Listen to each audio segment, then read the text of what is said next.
Welcome everybody to another issue of Authors at Google here in the Santa Monica office. I'm very delighted to welcome Glen Creason today, a librarian at the Los Angeles Public Library who has worked in the map department for over 20 years. And he has quite a few stories to tell us about the maps that have been produced on Los Angeles. And I welcome Glen Creason. Thank you.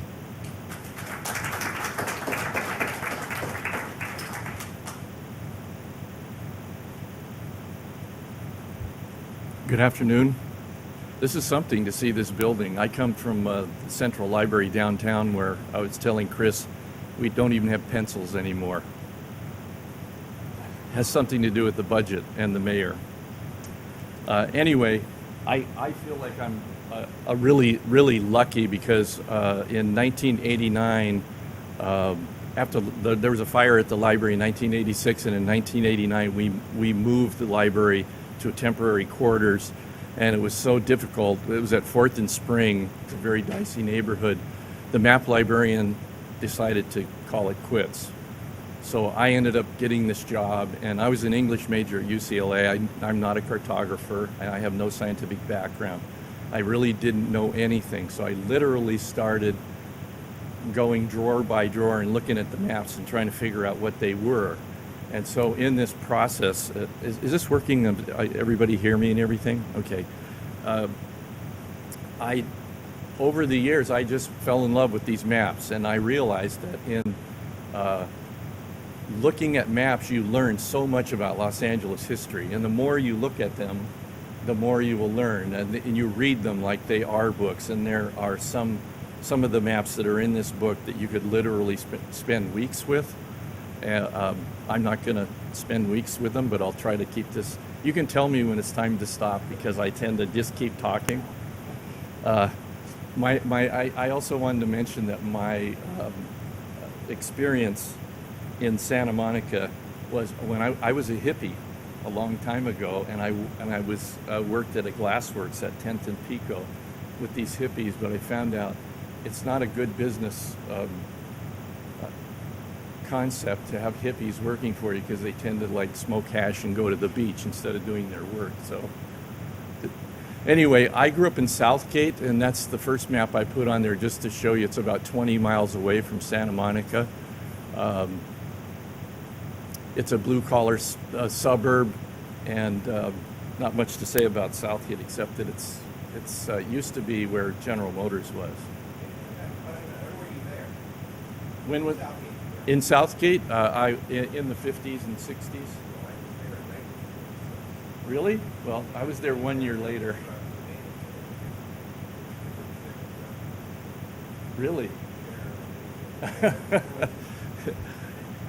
Well, okay, sure.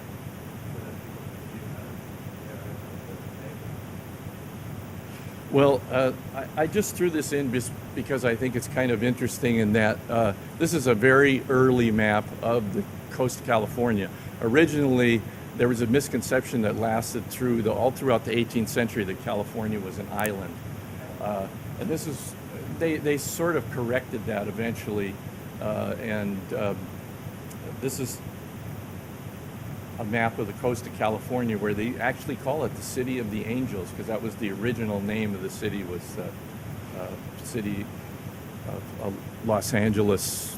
I can't even pronounce Porciuncula, but it's the river, Los Angeles River.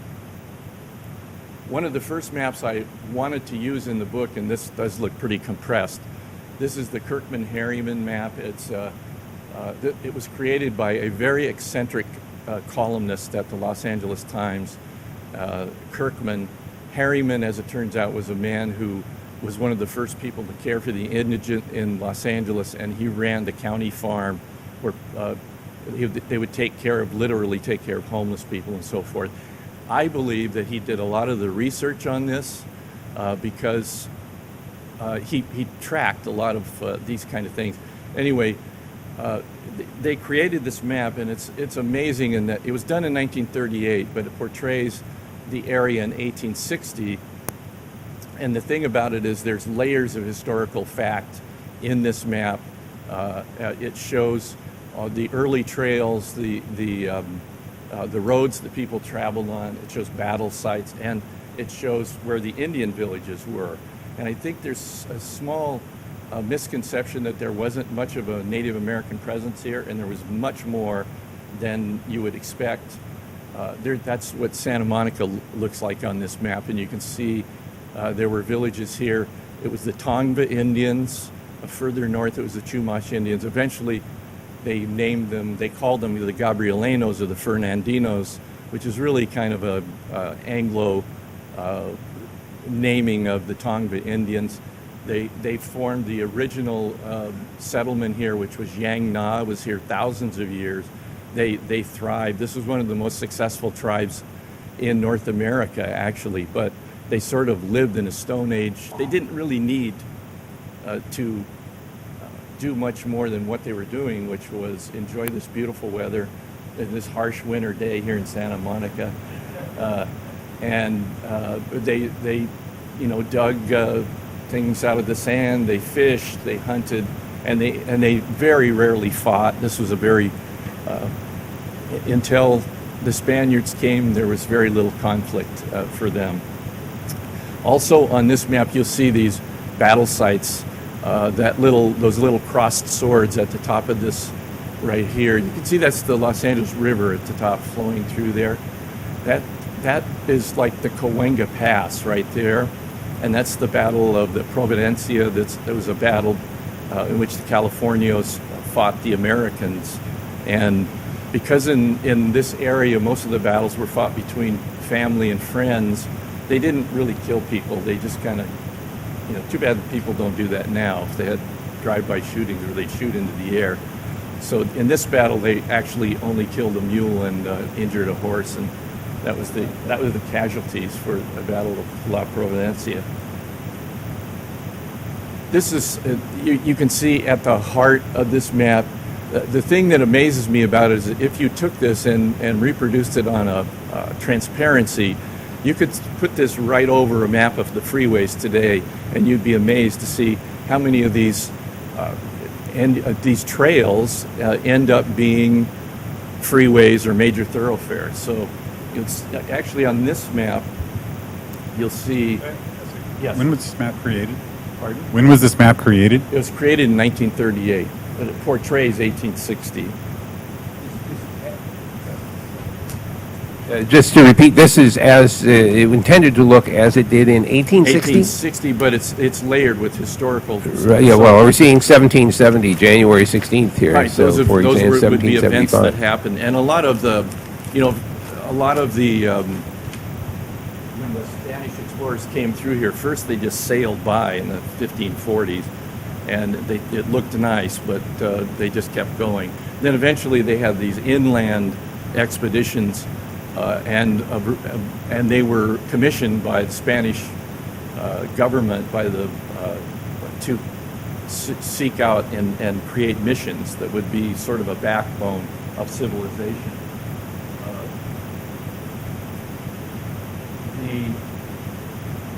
So on this map, you're going to see up there. Oh, you can see Eagle Rock. There's Hollywood over there, and the roads going south, that would be like the 110 freeway, and you can actually see the San Bernardino freeway there, the Hollywood freeway. All these, even though these maps sort of exist in the past and the present, and also they're going to continue. The Mexican colonial, the Spanish colonial, the American period, they all sort of meld together in this one historical flow. Which is why I threw this in, because I thought this was quite interesting. This is De Anza, the De Anza's trail as he came through here, and in studying it historically, we can see that he took the 101 to the 134, and then he got on the 60, headed out toward. That's what he wrote in his. There was a signaler up there heading towards the county fair. The the next period, really, after, of course, the Native Americans, is the Spanish and Mexican colonial periods, where they divided the city or the area into these ranchos. And at first, it was it was 1783 was the first rancho, and it was a very informal process in which the people that had settled here, originally they actually brought 44 people up here. 11 families came up here from Mexico on foot, walked up, and in 1781 founded the Pueblo of Los Angeles. And then as time went on, they needed a place to graze their cattle and so forth, so they would just ask the governor, may I have land? And they would be granted these ranchos. And in some cases, I think one of the ranchos, Tejada, he asked the governor, and he said, sure, you can have the land to the water. And that went from Compton to the Pacific Ocean. And some of these ranchos were absolutely immense. That's that's the Treaty of Guadalupe Hidalgo, which we'll get to later. The other thing about these, actually the rancho here is ironically titled Rancho Santa Monica, or one of them, and there's Boca de Santa Monica also.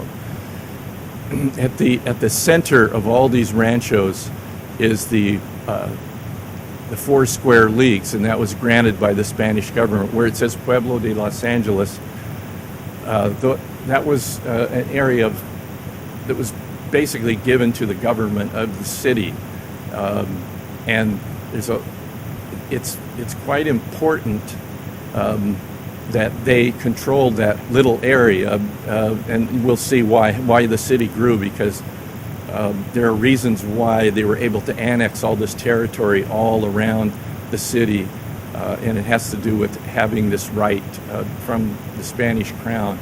It also, I did a program with DJ Waldy, who's a historian, he was called a rock star historian. Anyway, he explained why Los Angeles is crooked. And, yeah, geographically crooked. It goes back to Roman ideals of the way you should lay out a city, and it was supposedly you would caulk the streets at a 45-degree angle, but in Los Angeles, because of the geography and the way the city was set up, it's actually 38%. So the city's kind of, and you'll see that in later maps and the maps that are used in the book, you'll see later when they started trying to create a grid like cities on the East Coast, you'll see that the Pueblo is kind of tilted to the side. But then again, it was all based on this premise that the winds blew from the north, south, east, and west, which they don't always do that, not even in Santa Monica. So, yes.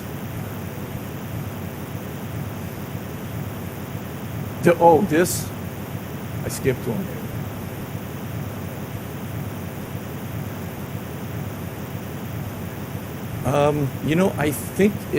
I think those are supposed to be. There's the missions, although there is an extra one. Oh, you know what that is? That's the plaza. That's the Plaza Church, because that was the center. Yeah, that was the center of the Pueblo. Now,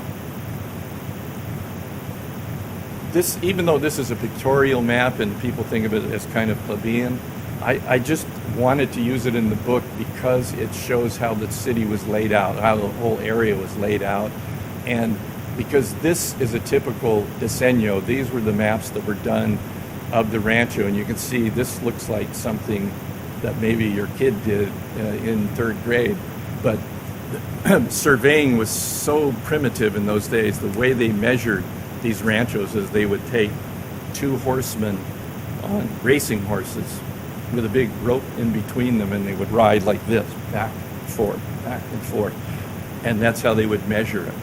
But once statehood came, the people that were going to buy these ranchos, they didn't want to rely on that kind of loose.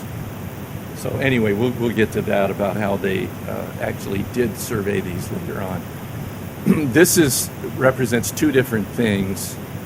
This is what's called the land case map, and first it represents the missions, which were these outposts of civilization. And of all the missions along California, Mission San Gabriel is probably the most successful mission, the one that really worked the best. But in 1833, they secularized all the missions, and they basically, eventually, they sold those lands and they became part of other ranchos. Now, when the Mexican government took over, and this is a very loose control of the Californians who lived here, the Californians who lived in Los Angeles area paid very little attention to government. So, no. So they, once that Treaty of Guadalupe Hidalgo was settled, the U.S. and Mexico, they said, we will recognize these rancho lands. So they heaved a sigh of relief, well, these rancho owners. Unfortunately, once statehood came, Uncle Sam wanted taxes paid, and this was not a cash economy here. This was like, most of these people were cattle ranchers, and they would literally drive longhorn cattle from here all the way up to San Francisco. So they basically had to sell their land.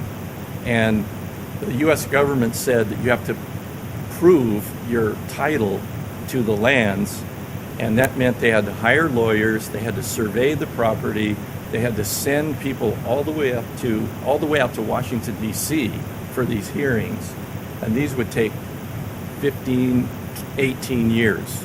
In the meantime, they were completely drained, and many of these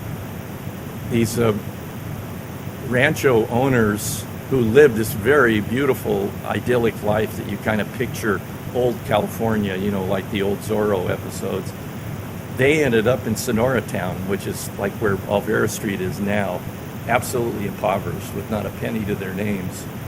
This particular map here represents the case of William Workman, who was at one time mayor of Los Angeles and one of the very first bankers, and he was ruined by this, and he eventually actually committed suicide. This is what the city looked like. This was a sketch done by a German artist. He's an engineer and an artist. As they came down, they were trying to find a rail route from the Mississippi to the Pacific Ocean. There was no railroads in Los Angeles till the 1870s. So they were trying to determine a route to take. And this is a sketch that this German artist, Koppel, made. And you can see, I guess I can't use a pointer, right? Or is there a pointer? I can actually point. See this right there? That's the Plaza Church. This is sort of taken, if you were climbing up the hill towards Dodger Stadium looking down, there's actually Main Street, and if you look at this map closely, and it is reproduced in the book in fairly large. Apparently somebody on Amazon didn't like my book because they thought they should be able to use it like a road atlas. So, but a good old magnifying glass will work, and you can see the oldest building in Los Angeles is the Avila Adobe, and you can see it on this. You can see basically the plaza, and you can see where Main Street was. And I'm not sure what that building is in the foreground, but normally they would put the jail on the outskirts of any of these plazas. There's a close-up so you can see. It looks all nice, but Los Angeles in 1853 was anything but nice. It was very much Wild West and wild and woolly. And, well, one of my favorite stories is one of the more wealthy landowners in Los Angeles was Abel Stearns, and he had a party. He had the nicest place in Los Angeles, and he had a party, and some party crashers showed up, And the way they handled that was they just stuck rifles out the window and fired them into the crowd and that discouraged them. It worked. This is now we come to the first surveyed map of Los Angeles. This is Ord's survey. This was done in 1849, and it's all about the money. So the city realizes that the American government wants them to pay taxes. Statehood is here, and they don't really have any money. So they're going to sell city lands, and they're going to measure it exactly. You can see on here, originally the settlers who came here, the 44 original settlers, actually 2 of them were deemed too lazy and they were sent home after a year. So it's a good lesson for the bosses in the crowd. You can see, and all of this was laid out as part of the Spanish ideal of the way a pueblo or the streets there had to be a plaza of a certain size.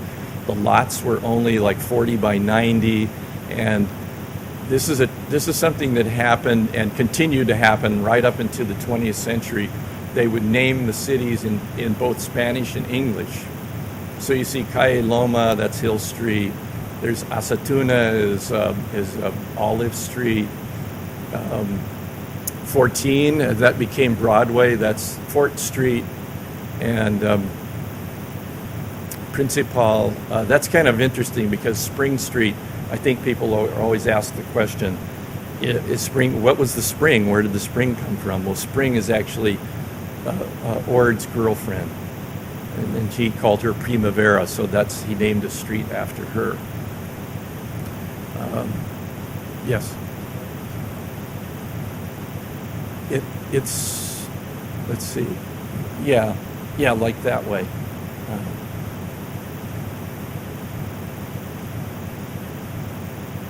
Now, the original Ord survey was something they made. It was on 4 sheets of paper, and they just stuck them together. There is no original of the Ord. If anybody tries to sell you the original Ord survey, don't buy it. But this map is one of the first maps in which they use the Ord survey, and you can really see they have created a proper grid now. The outlying lands, those rectangles there are called donation lots, and they're 35 acres in size, and at the middle is the original pueblo. This, again, the city is $80,000 in debt, and they're going to sell these properties. So you could buy one of these donation lots for a small fee, and if you were able to improve it over the space of a year, then you got title to that land. So this is also, I just wanted to mention that 2 of the early real big shots of Los Angeles are a man, George Hansen, who was an Austrian immigrant, and a man named William Moore. And they were both surveyors. And they're the ones that surveyed all this land, which eventually was sold, and the city became solvent by selling off the land. Also, I love William Moore. He's my hero because he's the guy who was impatient about.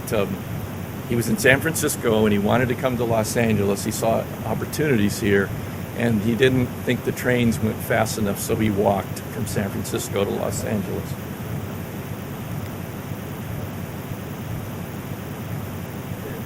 And I'm looking at that layout now, and you said that it's a 35-acre rectangle, which I guess is 7 by 5. But the nominal layouts more recently tended to be townships, 160-acre pieces. So when does that transition take place, or am I not remembering that right? No, that's true. The original settlers were given both a lot within the pueblo and a thing called the suerte, which would be agricultural purposes. These sold for about $1 an acre too, so it would have been a pretty good investment. I wish mine. Yeah.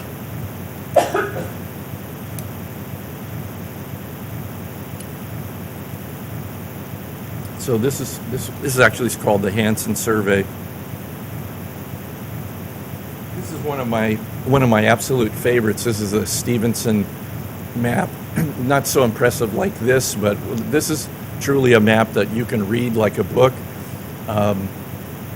And I like it because it really, you see the river running through the sort of the right, slightly off center. So you'll see both East Los Angeles and the Los Angeles that we know of, that's like where downtown is now. You can also see there's,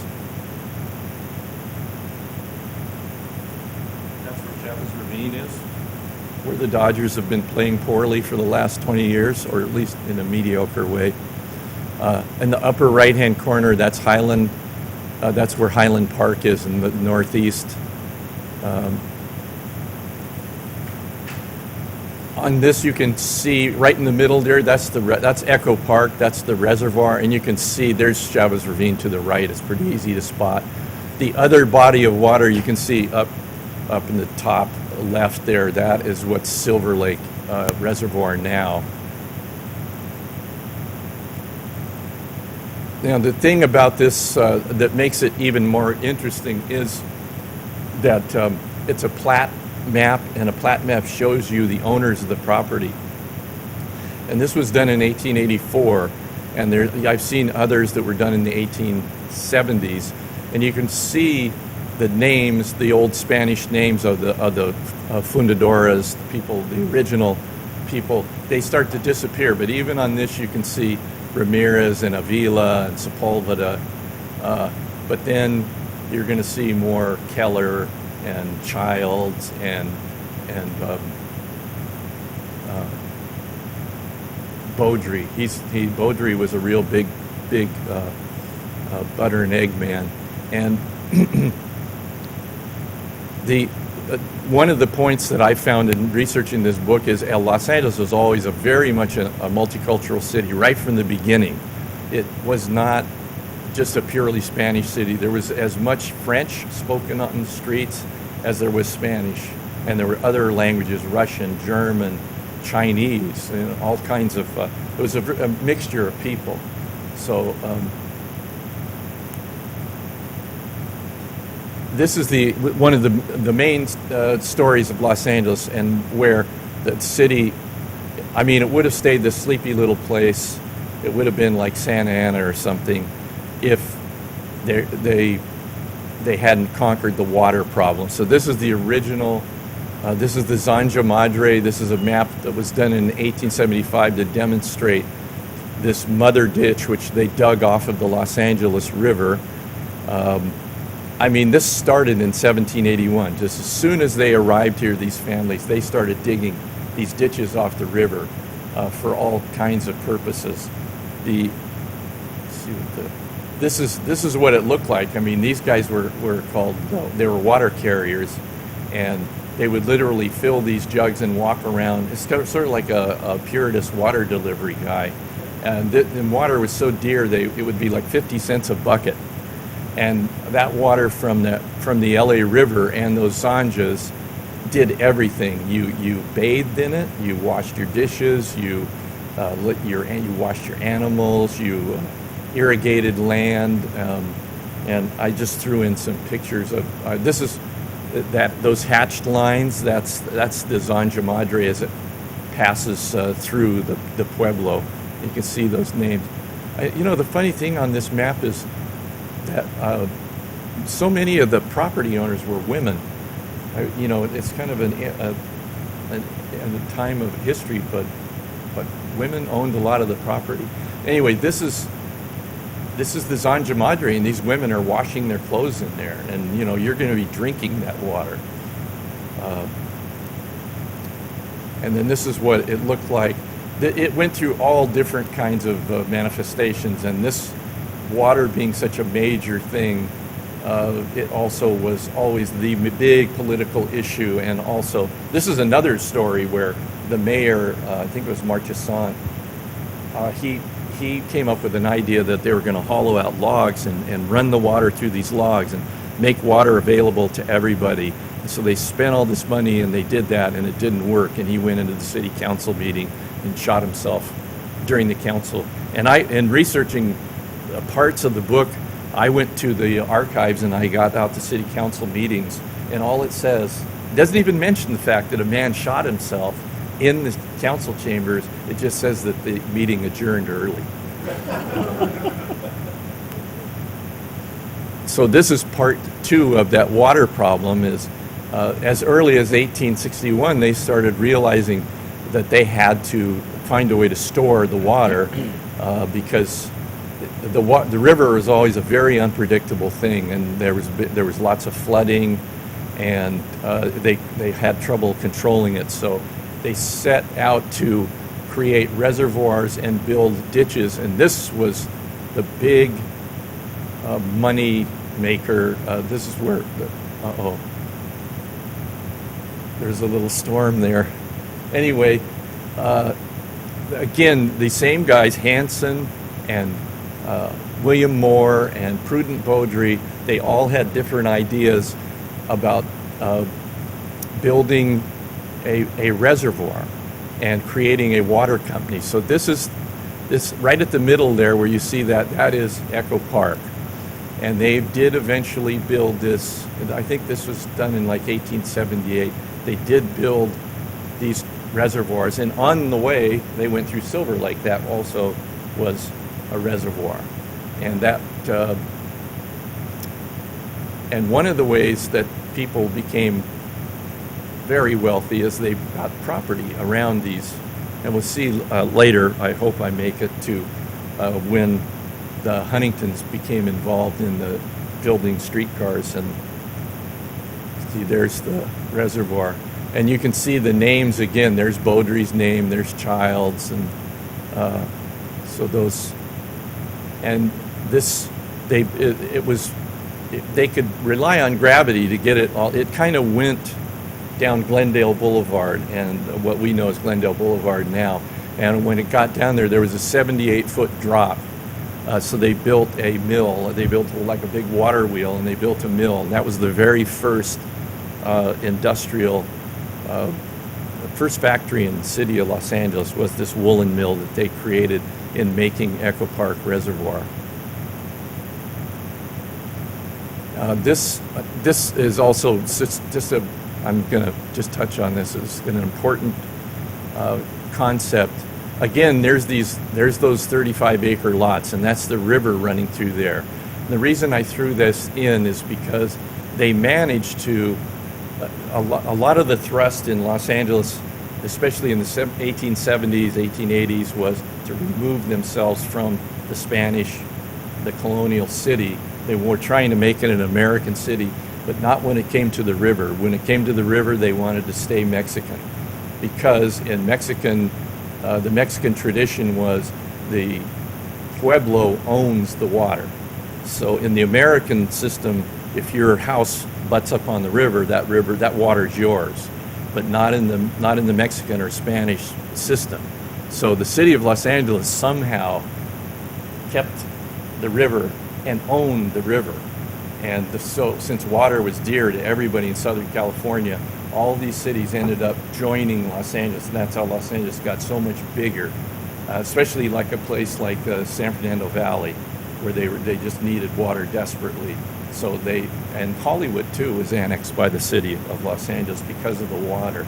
So this is a map on one side, that's East Los Angeles, but that's what this is. Again, they're selling the property to make money, but they're keeping hold of that water. And this is the other problem about water that Los Angeles had, which was they needed storm drainage, and they needed a sewage system. Once the city started growing, and in the 1880s, the population was doubling every decade. So a lot more people, I think they were building something like 110 houses a month. That's a lot of building. And at least in a city like this with like 60,000 people. So they had to build roads, they needed to bring in gas lines, and they had to figure out something to do with this sewage. So this is a map that was used in a report that was done by, who was the city engineer, a man named Fred Eaton. His name pops up in Los Angeles history all over the place. He was the mayor eventually. and he's the guy that eventually was able to get the Los Angeles Reservoir created, and that was huge in LA history. So this is the map that he and a sanitarian, this European Rudolf Hering, came up with of building a sewage system where the big problem always was, where is all that sewage going to end up? So the outfall problem is the major problem. And what they did in this plan, they just basically ran it out towards Southeast County, which is where I was born and raised. So, we had all this sewage out there. But there were all these truck farms and people that really wanted this water, and they paid good money for this sort of gray water, or brown water probably. But anyway, if you look at the Los Angeles newspapers in this period, like the 1880s, even up to the 1890s, that's all they talk about is, how the government is corrupt and they had a plan where they were going to put it into the ocean, but they didn't have it far enough, and a lot of it, some of this has to do with Santa Monica also. And I purposely left out a couple of things in doing this just because they're so complicated that I felt like my brain might explode. So one of them is the harbor, where Santa Monica and Wilmington fought over the harbor, and luckily for you people in Santa Monica, Wilmington won out. But anyway, if you look at the book, there's a bibliography, and I do recommend certain books that they go into the harbor problem. This is one of the other major things about why LA grew, and it is the incredible rapid transit system we had, best in the entire world. And it's not just some huckster, somebody trying to get people to move here. It was for real. They had the great streetcar system. So you can see on this map, this was done in 1912, and already Henry Huntington, Collis Huntington was the president of Southern Pacific Railway, and his nephew was the one who basically, there were two systems. There's the Larry system that was streetcars within the city, and then there was Pacific Electric that was in outlying areas. Eventually, he combined the two, and then he sold everything. He got, I don't know, I guess he'd made enough money, because when they built all these rail lines, they also bought all that property. So whereas before a place like Azusa or Monrovia or Downey, this would be like so far out in the sticks nobody even knew it was there. Now people could actually work in Los Angeles and get on a streetcar and go there. You could also, from downtown LA, you could go to Venice and walk around for a nickel. Or you could go to the top of Mount Lowe and stay in a hotel up there. And you can see this goes all the way out to San Bernardino. It, as Mr. Waldy said, it covered the county like paint. And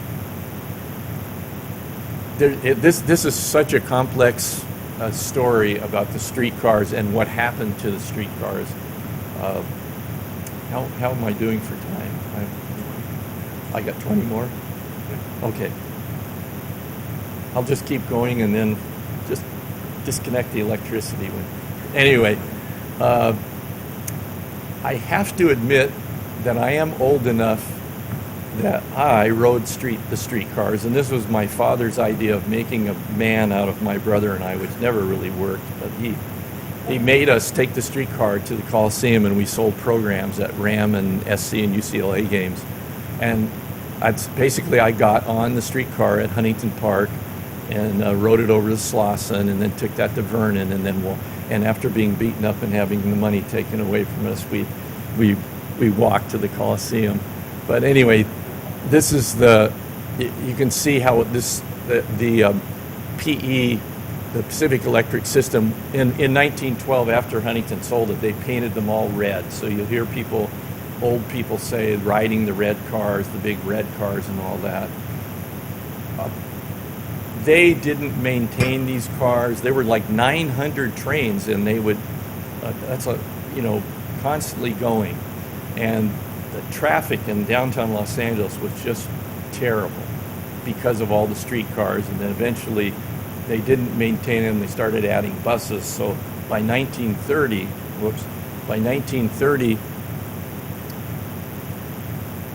the tide had turned away from streetcars, and the automobiles started taking over, and I will touch on that. But I did want to look at a few of these things called panoramic maps that I personally love, and I think they're fun to look at. And I threw this one in just so you could see that Santa Monica is represented. This is Santa Monica in 1877. No parking problems. No promenade. I think that's looking down like towards Malibu. Uh-huh. Oh, it is, yeah. Yeah. And that, the funny thing about it too is that that's a railroad right there. And the rail, there had not been a railway in Los Angeles till 1876, and they connected us with San Francisco. So, but the reason there is a railway there is because they were trying to get the harbor. And Santa Monica, thank God, didn't get it. This is sort of a typical panoramic map, and these were created to get people to move to Los Angeles. And there's a style that they use. These were done all through the Victorian era. They wanted to make the city look like a garden spot, and this is the first. They're trying to sell the Southern California good life. But it's ringed by all these impressive public buildings, and to show, this is a civilized city, up and coming, and then that's the City Hall, and that's the tallest building in Los Angeles, because after the San Francisco earthquake, they put limits, so this was it. You could do 3 stories. I like the fact too that City Hall, that next door to this is the Temperance Temple, the Women's Christian Temperance Union building, and as somebody said, it had very little effect on City Hall temperance. So this is an example of the detail. They're really terrific maps. I actually have. I have this on my wall at home. That is Fort Moore Hill and part of Bunker Hill there. You can see Bunker Hill Avenue. And,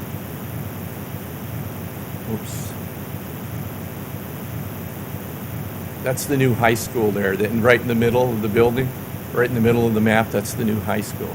This is the absolute masterpiece of these pictorial maps.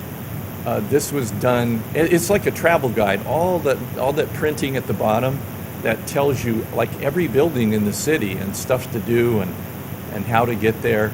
And you can see the incredible detail. It took this man 16 months. He walked the streets of Los Angeles making sketches, and I'm not sure if they actually used a blimp. This is 1909, so.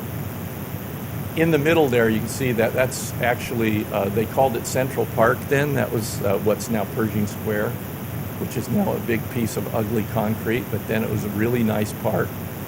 And this particular map, you can go on the Library of Congress website, and they have a really great panoramic mapping exhibit on there where you can bring this up and you can zoom in on an individual building and see these things really close up. It's really, really impressive.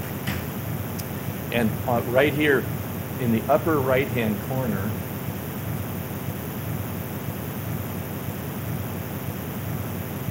right there, that's Angel's Flight, which I just wrote on last week.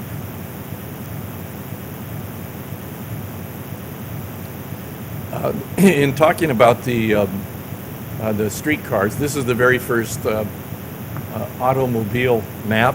This was done in 1903, and it's called the Automobile and Miners Road Map, which is kind of mysterious because I'm not sure what the miners had to do with this. And originally, when I saw the map, I thought these little dots were oil wells, because this is when they had discovered oil. Doheny is the guy that discovered oil over by the La Brea tar pits. And it's kind of amazing in that they sharpened a eucalyptus tree and then drove it into the ground. That's how they first did oil discoveries. Anyway, this is when the speed limit was 8 miles per hour.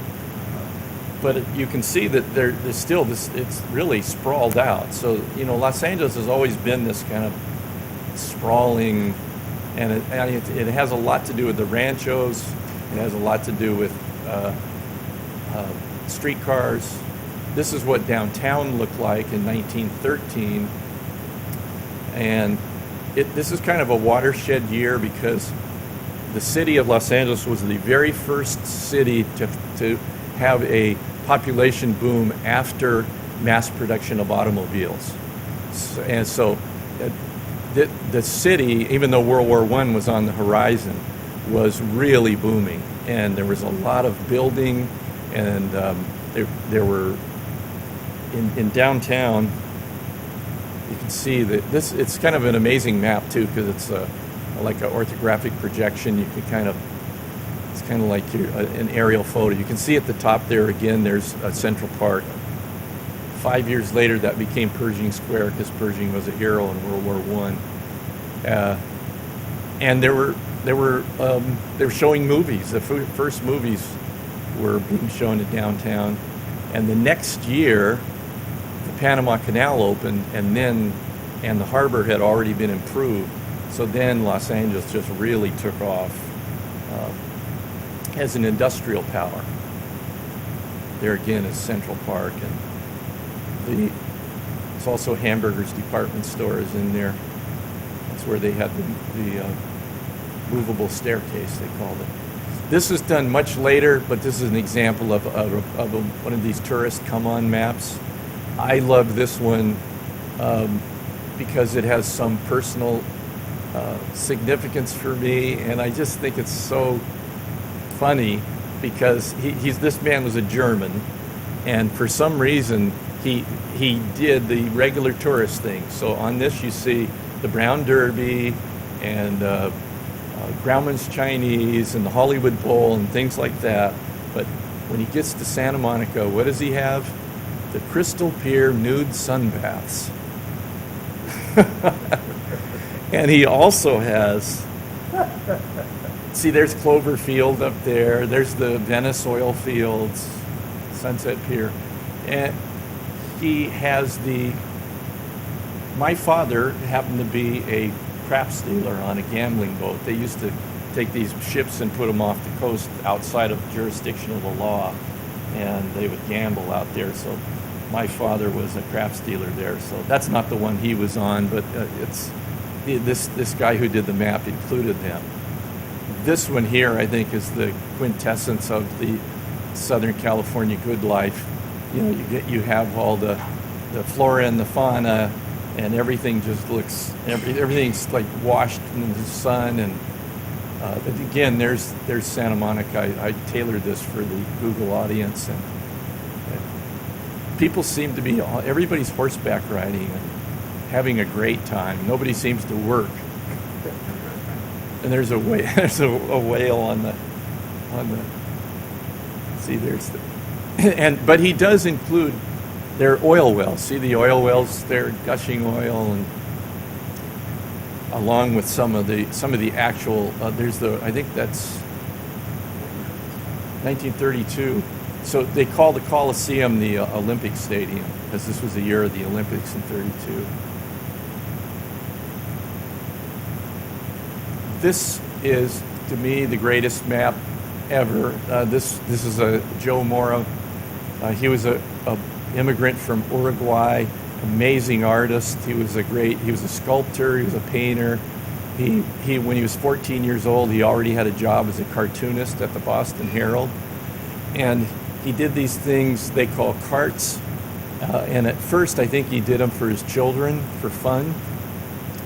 And this one he did of Los Angeles in 1942, and it's just incredible. It's just like a history of the city in everything around the edges there. At the top, that's Los Angeles history. And this man lived with the Indians, and he was an expert on the Californios, the pre-statehood California history.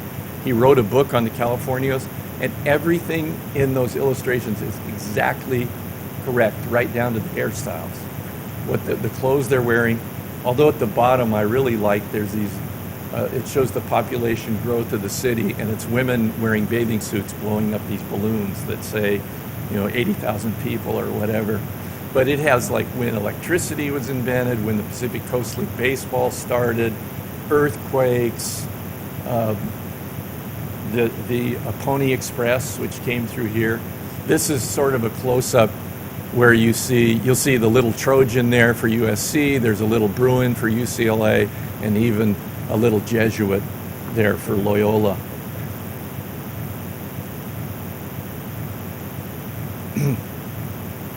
I'm just throwing these in because these are like Los Angeles stories.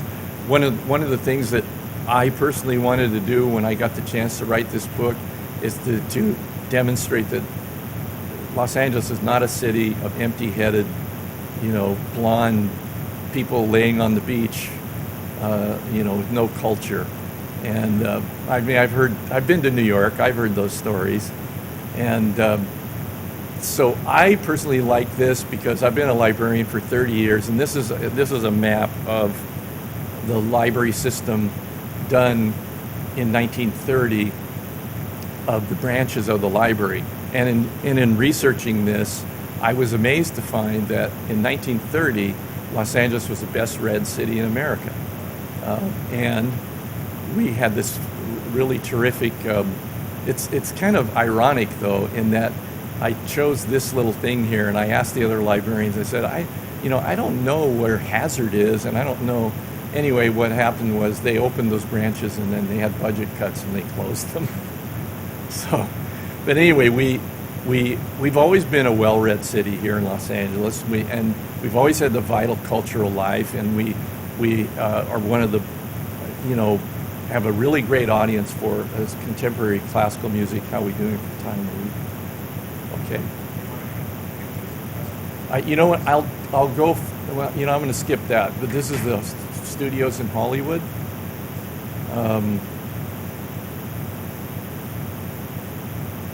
I guess I'll just mention this one, and then I'll answer some questions. This is just a question that we had many times, and I had to actually work with a guy who writes a column for LA Magazine, and with Cecilia Rasmussen from the LA Times. We read through all these accounts, and they called people on the phone and everything, because there's this terrible story in Los Angeles history where these teenagers had a party at this little reservoir, and they had a fight, and one of them got killed. The kind of stuff that happens all the time now, terrible stuff. But that little square at the top there by the curving part, that's Sleepy Lagoon, the famous Sleepy Lagoon. And after that event, it set forward this tide of racism in the city. And then there was the Zoot Suit riots, where they actually beat young Mexican Americans, Filipinos, blacks, any the soldiers who were here and on leave. They just roamed the streets, and it's a very sad story.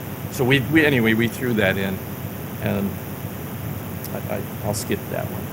I'll just open it to questions now. Since,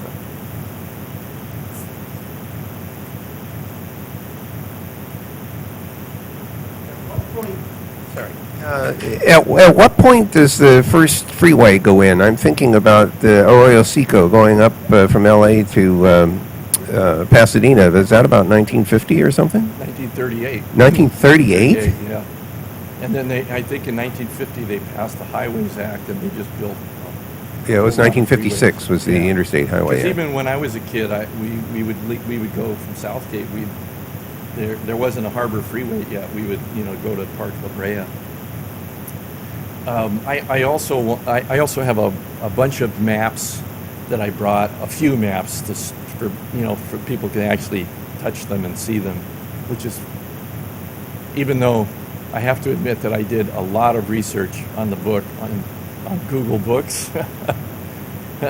There's nothing like hard copy for some things. So, and this is a fire insurance atlas, Sanborn Fire Insurance Atlas of Santa Monica.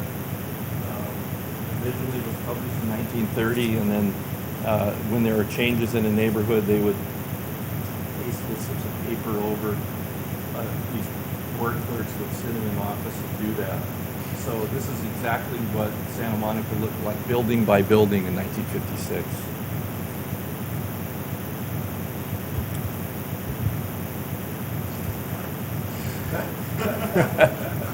I was gonna say, it sounds like you kind of touched on it. It seemed like a lot of times I hear people say that Santa Monica is as spread out as it is because of the building of freeways and the cars, and they blame this evil suburban sprawl on that. But it sounds like you've kind of implied that LA was always spread out, and that cars just kind of became a part of in the Rancho period, the ranchos were all self-sufficient, so they had their own schools, they had their own carpenter, they made their own wine, they had their own security.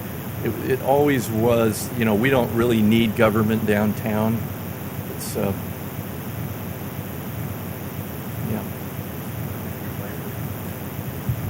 Going back to the libraries map, there's an Echo Park branch, then there's an Edendale, then there's an Alessandro. Are those all compressed sort of I think along Glendale Boulevard? There were 3 libraries. Because those are all locations. Like Atwater, Edendale, Echo Park. Yeah. Yeah, because the Edendale branch now is the Echo Park Library, right? No, there's a separate Edendale now that's over there by Sunset and Sunset, Glendale. Yeah. And then it looks like north of that, that looks like that would be the Echo Park one. It looks like then there's another one, and then there's another one, Alessandro, which is a street also in Echo Park. So it just looked like there's. I think maybe Alessandro was like a storefront, and then they moved it to Cypress Park I see. on Pepper Street, I think.